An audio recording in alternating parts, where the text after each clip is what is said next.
নমস্কার। আমাদের 7টি চক্রের সঙ্গে কোন কোন গ্রহ যুক্ত সেটাই আজ বলবো।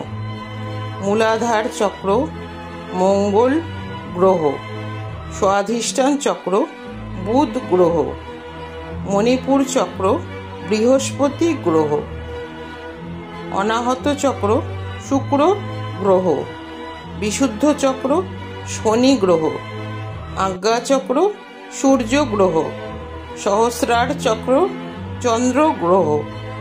রাশিচক্র অনুসারে সমস্ত গ্রহ নিজেদের আধিপত্য বিস্তার করে এবং 7টি চক্র ব্লক বা অ্যাক্টিভ হয়।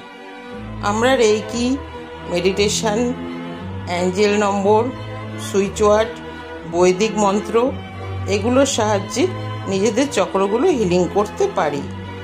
সর্বোপরি ঈশ্বরের আশীর্বাদ, যা আমাদের শরীর ও মন ভালো রাখে। হিলিং করুন, ভালো থাকুন, সুস্থ থাকুন, লাইক দিয়ে পাশে থাকবেন। নমস্কার।